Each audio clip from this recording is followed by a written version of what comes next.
Hey friends, before we jump into today's episode, I wanted to share something incredibly important with you. For over a decade, through my private practice and through my work at Nurtured First, I've been teaching body safety to kids and their parents, covering essential topics like secrets, tricky people, consent, and using a strong voice. I know these conversations can feel challenging. It's tough to balance being informative and scaring your child. That's why I'm thrilled to introduce you to the Body Safety Toolkit from Nurtured First. This toolkit is designed to make these crucial conversations easier and more approachable. With engaging coloring sheets, activities, games, and helpful scripts, it's all crafted to teach your child about body safety in a way that feels safe and empowering. Through this Body Safety Toolkit, it's a printable toolkit. Your child will learn the difference between secrets and surprises, how to identify unsafe behavior, how to use a strong voice and stand up for themselves, the difference between private and public body parts, what consent really is, and so much more. You can get your own printable copy of the Body Safety Toolkit today by heading to the link in the show notes. Also, we made a special code just for podcast listeners. Use the code ROBOTUNICORN to save 10%. Again, go to the link in the show notes and grab the Body Safety Toolkit at a special discount only for podcast listeners. Use the code ROBOTUNICORN, all one word, to get 10% off. Take this small step towards making a big difference and keeping your children safe and informed. All right, now let's get into the show. How was your night last night? Is that a leading question? Yeah, that was a very leading question. My night was fine, actually. Oh, okay. Other than some concern that I had for our youngest. But how was how was your night, Jessica? It was not great. Tell me why, please. This is a quick aside and we'll get into the episode. But yesterday, our youngest and our second youngest were playing, and then the middle child pulled the youngest's arm. And anyway, she ended up pulling out her elbow. So I had to drive her to the emergency room, but it was during rush hour. So it was like, took me over an hour to get her to even the emergency room. She screamed the whole time, screamed for like 2.5 straight hours. It was a quick fix, thankfully. It was best case scenario. So I was very grateful for that. It's like the nursemaid's elbow. A lot of kids have it. Yeah, it wasn't very fun coming home to that. Yeah, it was a tough night. It's always hard to watch your kids be in so much pain, and then to watch the older sister be so sad that she hurt the younger sister. Anyway, I just feel like today just a little tired and like emotionally drained after that. So I just wanted to see that. She cried for a long time. Yeah, very hard. It was a lot of validating, a lot of holding space for feelings. So I just want to name that as we're entering into the episode, that I'm in an interesting emotional space today. Okay. Well, what do you think of our new setup? It's cute. Like this? Hopefully people are fans of this when we end up at some point in the future, who knows when, launch some video We are episodes. Planning, just so everyone knows, because a lot of you ask us all the time, when are you going to release the full video? We will. We are planning on releasing the full video of the podcast, but it's just, it does take a lot of time on the back end to do it. But hopefully this new setup, if you're obviously listening and not seeing it, we have a beautiful table. It was a great auction find. Scott found it I'm slightly addicted to these auction sites online. Oh boy. Scott's addicted to the online auction sites. Not actually addicted, but he does enjoy. He does enjoy to be on. Perusing them to see what's on there. Peruse it. Honestly, this one, I thought it could be a complete This is a beautiful piece of table. garbage. I kind of want it for our house. Imagine It's the too family. heavy. I'm not moving it again. Well, fine. But I do really like it. All right, let's get into the actual episode here. Please.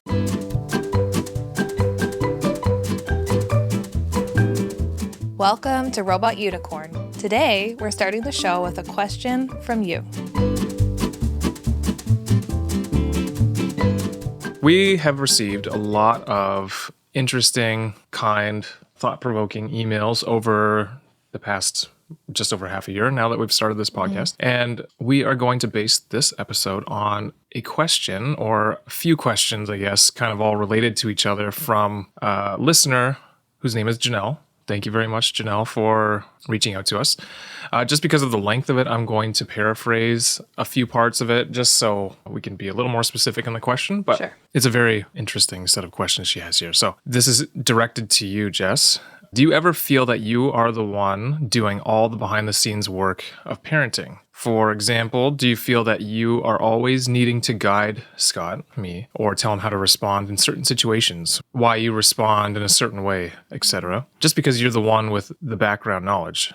So for context, this person is a pediatric occupational therapist. So child development is something that they understand, but their husband doesn't have that understanding, which is, I mean, the same as how I am too. I learned it through you. But so this person, Janelle, is constantly finding they have to guide their husband, and it's leading to like exhaustion, or it's just a lot of work, right? You're kind of the one that carries the work of parenting and constantly trying to guide your partner in how they should do things.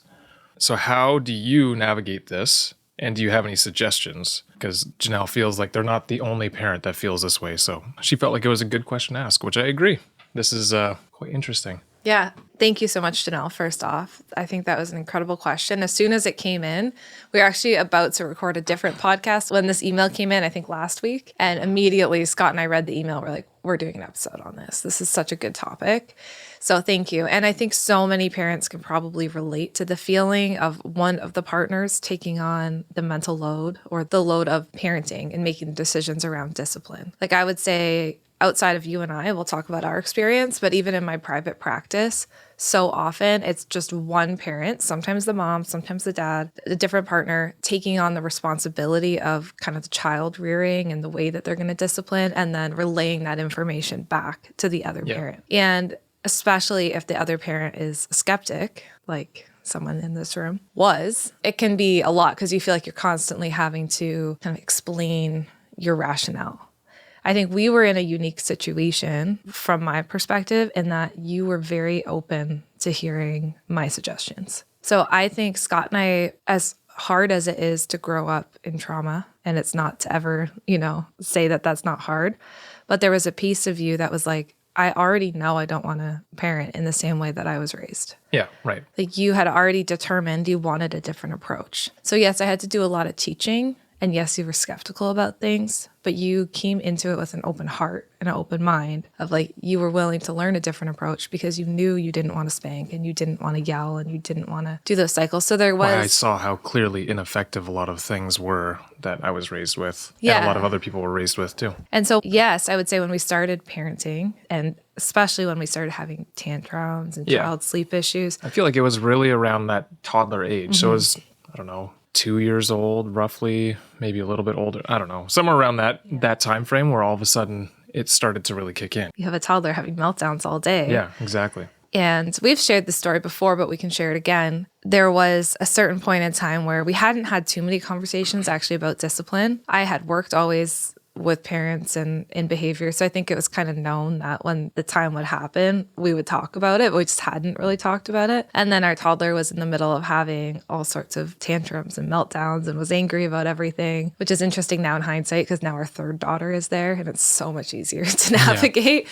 But when the oldest is there, it's your first time. And so for you, it was your first time really being around a toddler that had that many emotions. And so yes, you had an open heart, but you also didn't know how to respond. So you had said to me, Jess, like, how do we respond to tantrums? And why wouldn't we send her to timeout? Yeah, because it tells her, in my mind, it was a distinct way of telling her, hey, what you're doing is wrong, and there's a consequence to that action. Right. So that was the logic that I had in my mind, and that kind of made sense. The one thing that I'd say made sense to me at that point was you have a consequence to an action like a tantrum and hitting or whatever. And yeah, timeout or not necessarily spanking because I would never have done that. That was never on the table. That was never on the table for me because again, I saw how ineffective that actually was. Mm-hmm. Yeah, I thought that it would make sense to have a consequence like that. Yeah, so I'd say earlier on in our parenting journey, it was definitely a lot of Scott having questions or being like, well, why wouldn't we do a consequence? Why wouldn't we do timeout? Yeah. And so I think it was a little bit heavier on me educating you at that time. Now, I do think it's important to point out, though, I was traveling constantly. So I was home maybe 50% of the year. The other 50% I was gone. So I would be home on most weekends, pretty much every weekend. And then half of the weeks I would be home. But my job was so involved that you were still taking our oldest to daycare. You were the one still kind of raising them. And I often felt like I was coming into a situation where I was sort of interrupting the flow of how you were already parenting. Right. So it's not really comparing apples to apples when you have two parents that are home all the time. all the time, and you're still having issues agreeing on, or one parent sort of being the default in terms of disciplining or taking care of the kids. I don't know, it's exactly apples to apples. Like I tried, but then I often felt like I was just not. Yeah, I think because you were traveling so much, when you got home, I already had a whole So I didn't want structure to in mess with that place. flow either. I think that's the case for a lot of parents who stay at home and the other parent works. Like whether or not they travel all the time, but if they're the stay-at-home parent and the other parent's working, usually during the day they have some kind of systems, some ways of responding, and then their partner gets home from work and they do something totally different. And this kind of feeling can come up of, oh, now I have to educate them and all of that. So anyway, when our toddler was little, then I started educating you a lot on the child development and understanding her brain, which was huge for you at the time. And I think that since then, you have been invested as well. I actively try to learn a lot of things because of that. Yeah. And I would say that's something I've always appreciated from you is that I feel like we have been partners, even though I often will tell you, hey, this is how I'd respond if she's worried, or this is, I feel like you have taken an active role in trying to learn more on your own time as well. Like, I don't feel like I'm the only one teaching you these things. Do you think that's fair? Yeah, I think in general, that is just the way I am. I like to know things, like to learn about them. I'm by no means do I think I'm an expert in anything that I do. I want to constantly learn how to be better.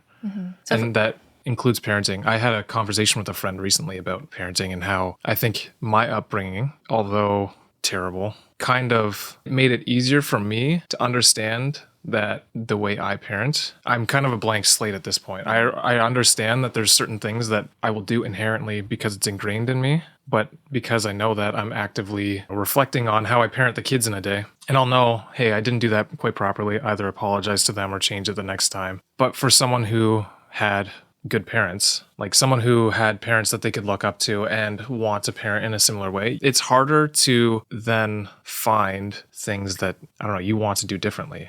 Because your default is to just do everything in the same way that your parents did. But that's not, I don't know, that was easier for me. I knew I had to be a blank slate for that. Yeah, exactly. So in a way, because you grew up in that trauma, you came into it more open-minded. Yeah. Like you're willing to learn because you don't want to do the same thing. Whereas friends of ours, like you were saying, the one friend you were talking to, he grew up and his parents were there and they were present and they're good grandparents. But maybe they did some things like the timeouts or spanking, that type of thing that he doesn't now feel like he wants to do. But it's harder to change that when you actually look back at your childhood and you're like, for the most part, it was pretty good. Yeah.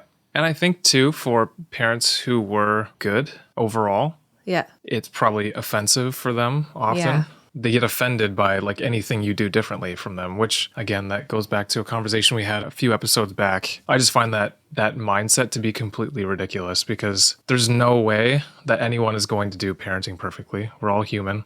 Yeah. That's just the way it is. So to be offended by your kids doing things slightly differently than you, I don't know, that kind of is mind-boggling to me that that's how some grandparents are. Yeah, and I think specifically in this scenario, we're talking about a male partner. I feel like a lot of the men that I have worked with actually do have that fear of offending their parents or being like, well, if I don't spank my kids, are they going to think that I think terribly of them because they spanked me? And I think then we can become even like really... It doesn't even have to be spanking. It's literally any difference in how the expectation for kids maybe to sit at the dinner table for 45 minutes when they're 4. And that's just not really an expectation that is realistic for a 4-year-old. Yeah. I mean, sure, you can force them to sit there, but is that actually helpful in any way? Right. And then let's say in that scenario, so you grew up and when you were a kid, you were forced to sit at the table for 45 minutes. That's a sign of respect to your family. You know that doesn't work for your toddler, but now your parents are over for dinner. And you want them to see that you're a successful parent, right? So now you put that pressure on your toddler to sit for the entire 45 minutes at the table. I feel like that's the type of thing that often happens. And then the other partner's trying to educate you and say, well, that's not realistic. Yeah. And you're thinking, well, but if I don't make them sit the whole time my parents are here, what are my parents going to think? Are they going to think I'm letting my kid be defiant or rude? And that's how I think we get into some of those battles of having a hard time moving forward or seeing something different. Right. So I was thinking about Janelle's question, and I was wondering from your perspective as a dude, And as someone with a lot of guy friends who have been in this situation, what do you think would be helpful if you are a female partner like me and you feel like you have to be constantly educating your husband or partner and like telling him? What do you think would be helpful? Cut you off because truly, I think most of my buddies are highly involved dads. True. Like it's hard for me to think of any of them that aren't super involved. Yeah. So I don't know that I can necessarily give that advice. Like I know the mindset of, again, most of my buddies is that it's a value of theirs. And maybe that's just because that's who we surround ourselves with. I don't know. Yeah. But that is the value that they have, that they want to be with their children and spend as much time with them as they can and do things with them and have fun with them and like as a family. So I don't know. You don't know if you'd have advice for the mom who's like, I feel like I just keep trying to educate him and it's feeling tiring. I mean, at a certain point, I hope that what you have to say will click. Yeah. I know what worked for me is I would challenge you and you wouldn't get offended by it. Mm-hmm.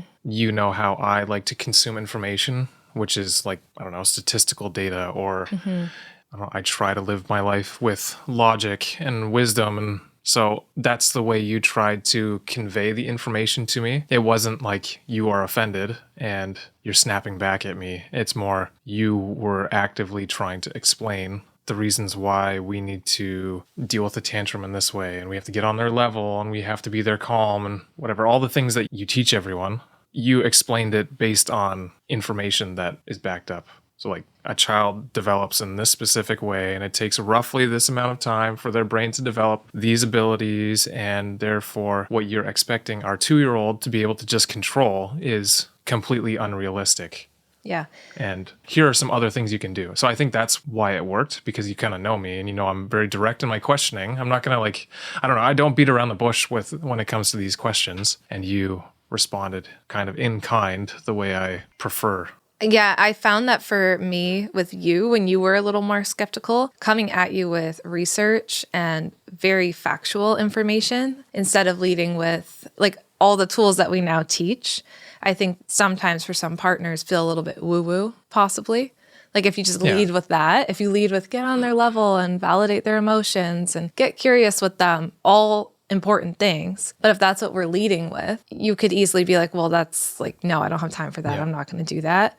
So for me, it was really helpful to lead with, here's what the research says. We both agree we want to use a style of parenting that's backed by research and is going to be effective for our kids. It has been proven to work over the history of humankind. Right. So I had your buy-in by just doing that. And you're like, show me the articles. I'm like, yeah, no problem. Yeah.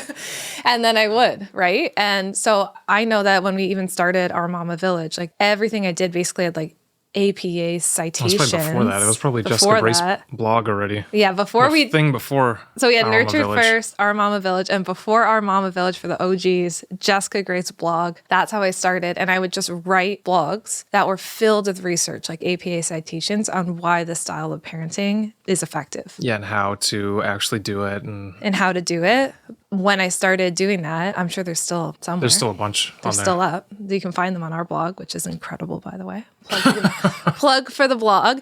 When I was writing those initial articles, I was thinking about the parent like you who needed to know that it's not just some fluffy new age parenting style is backed by research. But then the other thing that I found really helpful when I was kind of coaching you and even in the clients, like this situation with Janelle is a common thing that we see in our practice too, where one parent is taking the reins, is giving some specific readings or things that the partner can do, whether it's as simple as sending them a podcast episode. That's part of the reason why we wanted Scott on this podcast, is so that parents could hear from a different perspective and get Scott's skeptical questions that you've all come to, I think, like. I feel like I'm not that skeptical. No, you're pretty good, I'm actually. kind of on board now. You're on board. For the most part. But you will still question me or push back. Yeah. And I think people really appreciate that. But that's like a simple way to get them to start to feel invested themselves. And I think the best thing that you can do is if you feel like you're constantly trying to teach your partner through modeling, right? I think we had the episode on with Josh, our friend. That would be a great episode to listen to. He was a skeptical dad and was unsure about the style of parenting, but the more he watched his wife Shannon do this style of parenting in an effective way that was actually changing the behavior of their son, he realized that her method was way more effective than his. And I think a lot of the time we focus so much on teaching, but the best way we can teach is just through doing it ourselves. And it's actually okay if your partner's not 100% doing the same thing as you. It's not your job to change his or her behavior. Yeah. I think Josh and Shannon, though, that's a little bit unfair because he is also, like, he will spend a lot of time thinking through the way he's done things. And that's the type of person he is. Yeah. He's constantly analyzing what he's done and the kids, and like, that's just his style. So I don't think every parent is going to be like that either. So modeling, wow. Yes, I think in some situations that will help. I don't know that that's always going to help either.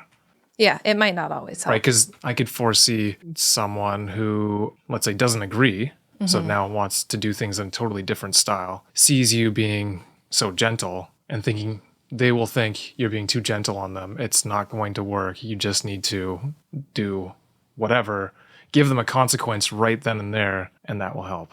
Yeah.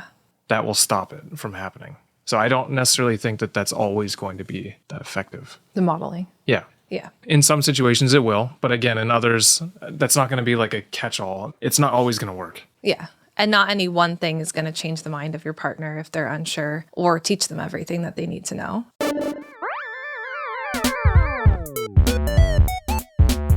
Hey friends, I'm interrupting today's show for a minute because I wanted to remind you about our body safety toolkit. As you may or may not know, outside of being the host of Robot Unicorn, I am also the founder and CEO of Nurtured First. Through Nurtured First, we provide educational resources like courses, blogs, and printable toolkits to help parents and caregivers raise children in safe and loving homes. Just over a year ago, the team at Nurtured First and I created the Body Safety Toolkit. This toolkit is meant to help you teach your child all about body safety and help them learn how to stand up for themselves, identify abuse, and keep their bodies safe in a very approachable and non-scary way. Here's a few quick facts. It's meant to do with your children. It's not a course. It's a printable toolkit filled with coloring and worksheets and games and activities. It was created for kids aged 3 to 9. It covers how to teach your kids about consent, strangers, using a strong voice, private places, red flags, and more. I've used this toolkit with my own daughters to help them learn about body safety. I love seeing their confidence to say no and stand up for themselves grow as we've used this toolkit. To grab the printable toolkit, simply head to the show notes and you'll see a link for the Body Safety Toolkit.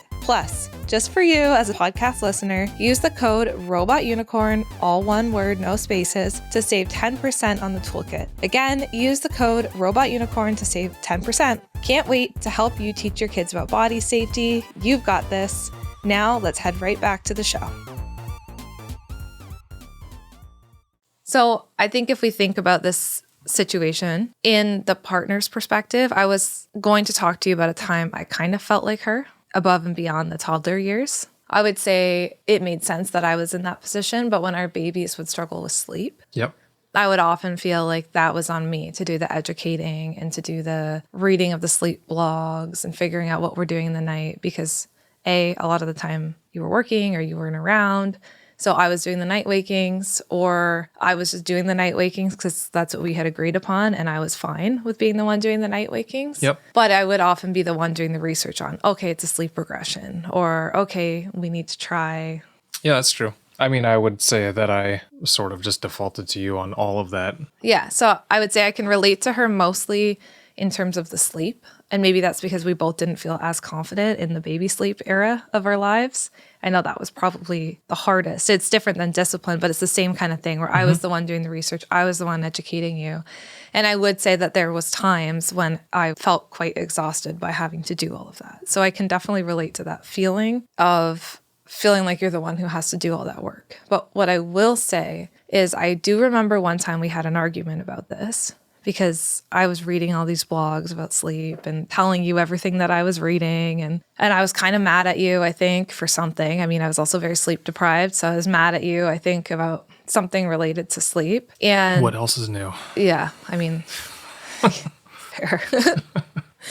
And I think we came to this part of our discussion where it was like, okay, but you're also not letting me help you. You're not loosening the reins. Like, you are doing everything, all the reading, all the stuff, all the things related to sleep. But I was never giving you an opportunity to actually try and help with sleep or try to learn on your own, because I had taken it all on myself. And that's not for me to blame myself or for me to resent you.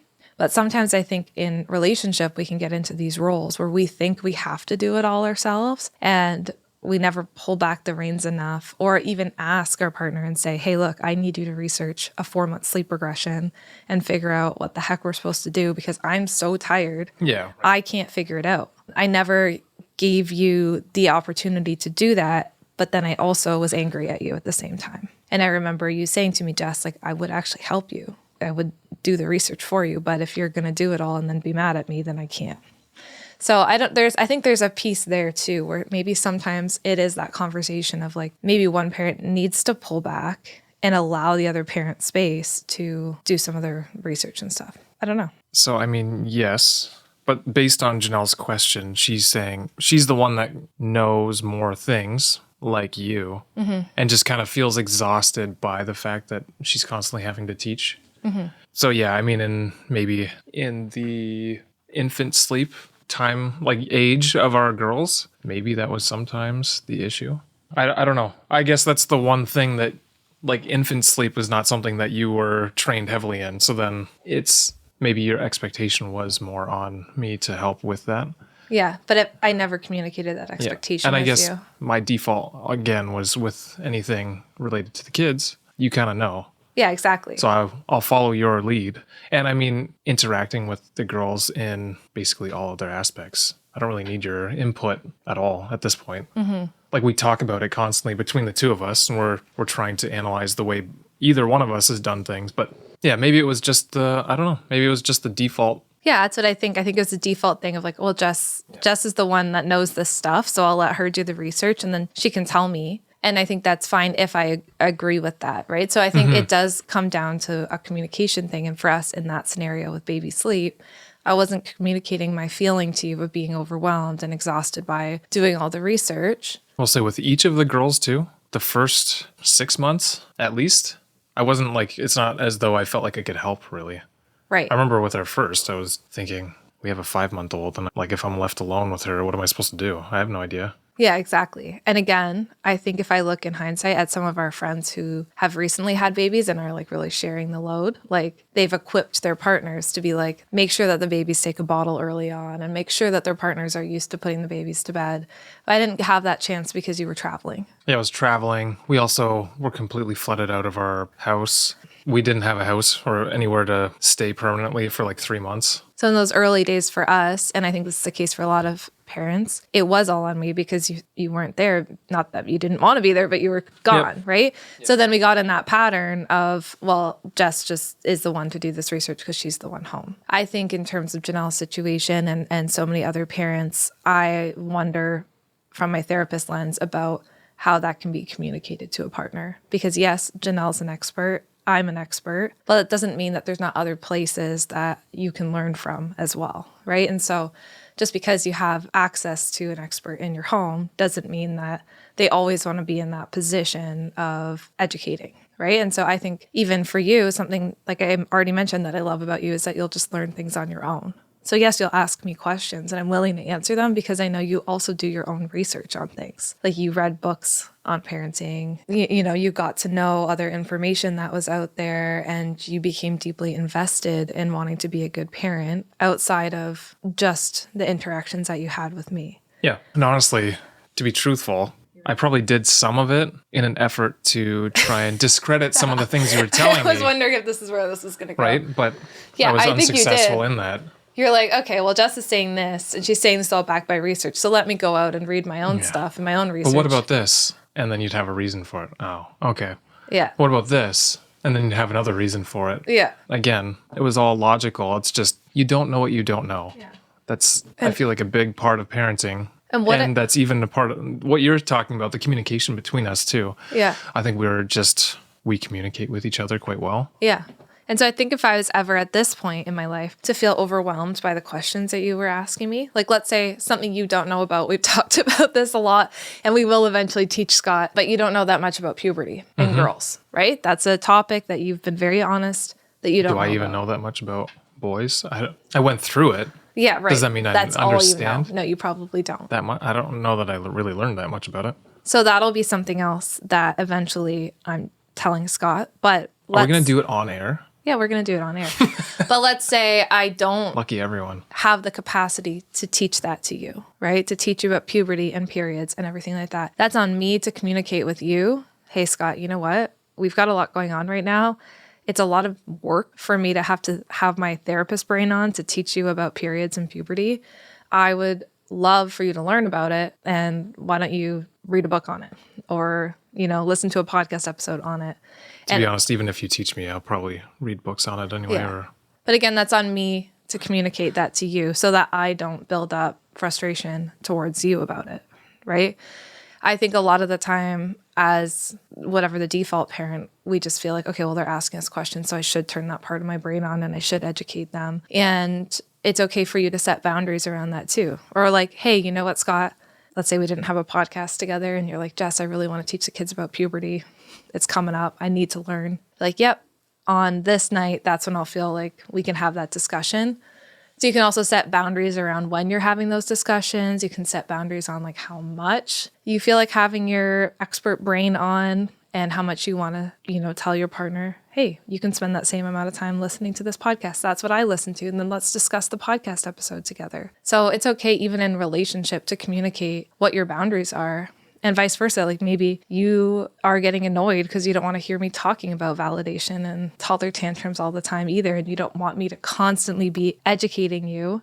And I'm not saying this specifically about you, but I know some partners who are the ones who do all the reading. There can come a time when you're constantly just critiquing your partner, right? Like, no, I wouldn't have responded that way, or you can't yell so much, or you can't do this, or you can't do that. And when we're constantly critiquing, you're also maybe not creating the most positive relationship with the style of parenting for your partner either, because they just feel like they're never going to get it right. And you're always going to have something negative to say about me type thing. You're always messing it up. So I would also encourage the partner who has more information. Sometimes we need to step back, let them make a mistake in the way that they respond. And then when there is a time and place when everyone's calm, maybe you can talk about it then.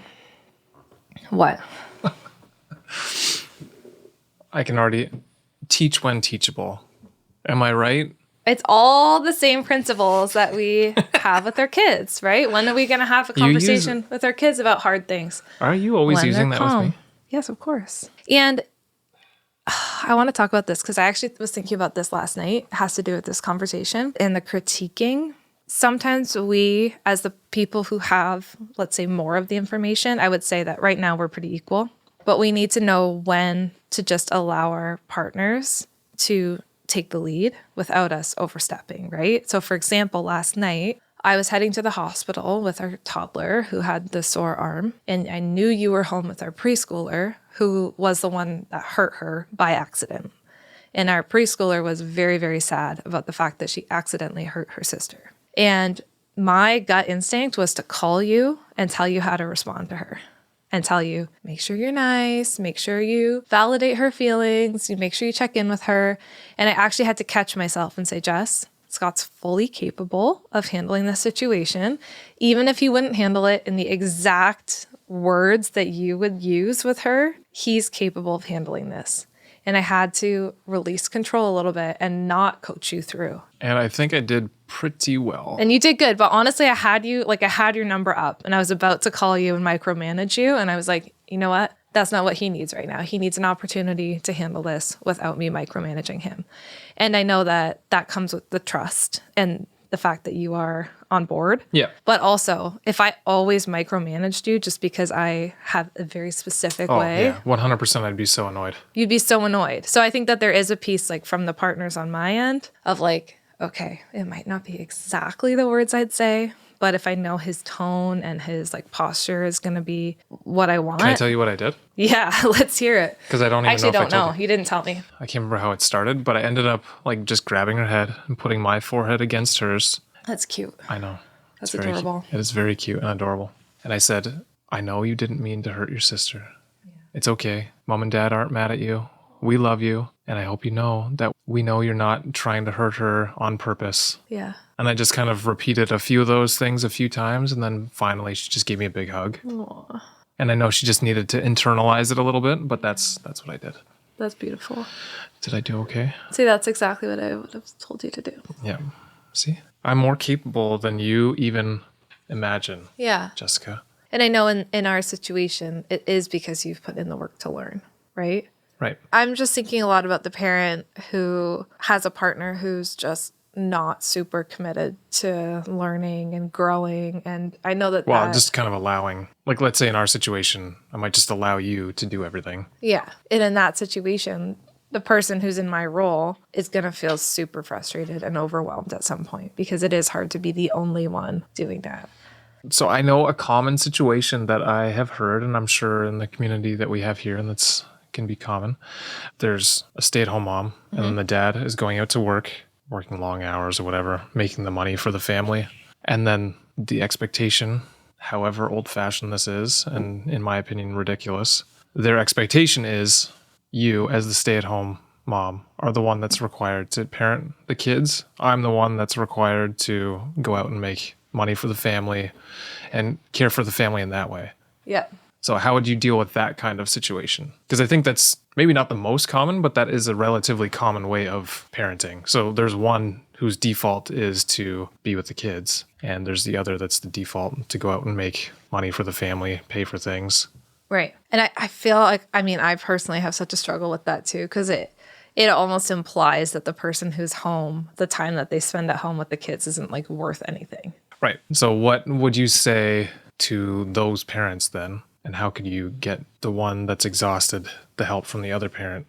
Yeah, I have to think about how I would respond to that if I was talking to both of them. I think I would probably say something along the lines of like, yeah, when you're at work, she's at home doing the work at home and she's taking care of the discipline, she's taking care of the children. You're both doing your roles. But when you come home, then the shift of both of you being on and both of you being parents together, that's when that shift starts. So if you want to see it as shifts, that's when that shift starts. And now you're both on and you're both parenting together and you're both splitting your parental duties. And the problem with saying that is I know a lot of people would be like, yeah, but I just worked all day. She's been home, with the kids. I'm tired. Yeah. And so that's really hard to know how to respond to because also the person who's at home all day with the kids also has been on all day and also probably is tired and also probably has had a draining day, even if it means that they were doing groceries and stuff like that. Like that's where I was trying to go with, like, that's still work. You're still on. For sure. I don't disagree with that. I'm just saying I don't know that would convince. That alone wouldn't convince someone. A parent who's not as involved to become more involved. Yeah. So what is the most important, what I'm trying to get out of you is like, how can you convince the parent that maybe is not learning how to be, I don't know, how to create a secure attachment or how to discipline in a way that's effective. How can you convince that parent who's not even bothering to learn any of those things to start learning those things and like help them understand the importance of doing so? I feel like that's such a big, probably the most common question I get on Nurtured First. Like, how do I convince my husband?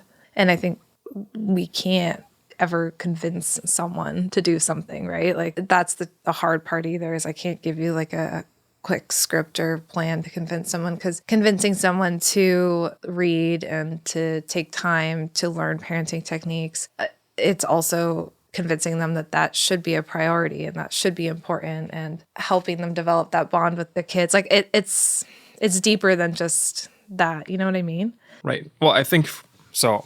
What I'm trying to get out of you basically is for a parent like that, I feel like what they are hoping for their kids often is to be successful later in life. Right. So why is learning how to be an involved parent an important aspect of helping create that quote unquote success later in life?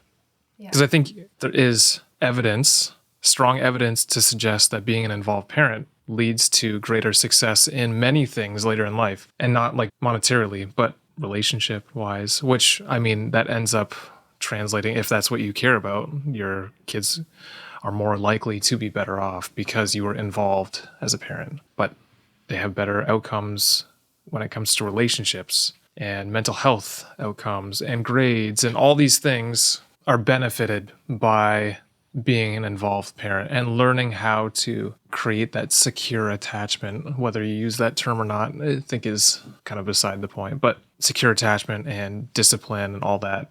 It leads me to think of a question I used to ask parents if they were in my counseling office. It's like, what can we agree on in terms of our goals of parenting? Yeah, I think that's a great place to start. Yeah, that's a great place to start because most often you and your partner might agree on some major goals, right? Like we want our kid to grow up and be able to hold down a job. Okay, we both agree on that. Great. We want our kid to grow up and have a healthy relationship. Okay, we both agree on that. So sometimes it's starting with your partner on what do you both agree on? What is similar in terms of your goals, right? Yeah. And then we can backtrack from there. So yeah, if we both agree we want our kids to have healthy relationships, be able to hold down a job, be mentally well, I feel like most of us would agree on those things. Okay, well then here's the style of discipline that research has shown is the most effective in helping those outcomes happen. And I need your involvement in this to make that happen. Yeah, and I need us to be a team. I need your involvement in this in order to make that happen.